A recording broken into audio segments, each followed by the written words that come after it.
शेतकरी मित्रांनो नमस्कार. तुम्ही पाहता शेतकरी गाथा हे यूट्यूब चॅनल.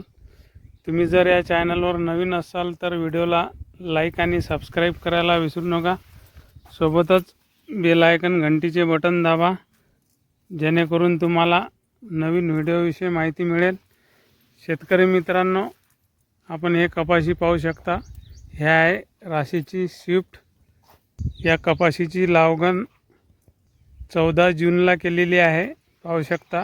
आणि या कपाशीला आपण पहिला जो खताचा डोस टाकलेला आहे तो 20-20-0-13 एकरी 1 बॅग आणि त्याच्यासोबत पोटॅश 25 किलो एकरी असा आपण हा पहिला खताचा डोस या कपाशीला दिलेला आहे. पाहू शकता मित्रांनो तुम्ही कपाशी. आज या कपाशीला आपण दुसरा खताचा डोस टाकणार आहोत. तर मित्रांनो, आपला जो खताचा दुसरा डोस आहे तो 35 ते 40 दिवसाला पाहिजे होता, तर तो काही कारणास्तव लेट झाला. तर त्याच्यासाठी आपण आज हा खताचा दुसरा डोस टाकणार आहे. या कपाशीला पहिला डोस टाकून 2 महिने होत आले, 2-2.25 महिने. आता हिला दुसरा डोस टाकणार आहोत. तर दुसरा डोस कोणता घेणार आहोत ते आपण पाहणार आहोत. मित्रांनो, तुम्ही कपाशीला फुलपात्या पाहू शकता. फुलांची आणि पात्यांची संख्या.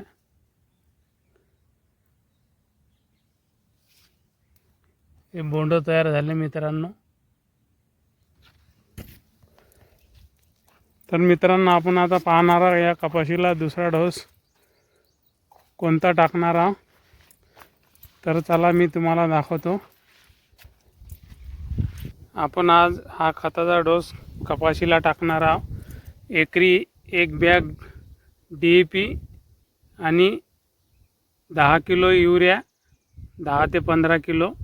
त्याच्यासोबतच पोटॅश महाधनचे हे आपण एकरी 25 किलो घेतलेला आहे, पाहू शकता. आज आपण हे कपाशीला टाकणार आहोत.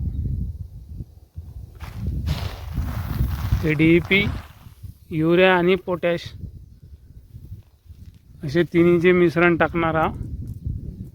आणि याच्यानंतरचा जो आपण तिसरा डोस देणार आहोत कपाशीला, तो आपण ड्रिपद्वारे सोडणार आहोत.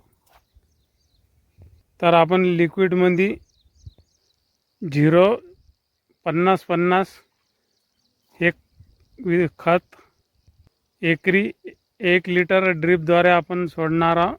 तिसरा याच्यानंतरचा जो डोस आहे तो. मित्रांनो, हा व्हिडिओ जर तुम्हाला आवडलेला असेल तर व्हिडिओला एक लाईक आणि सबस्क्राईब करायला विसरू नका. धन्यवाद.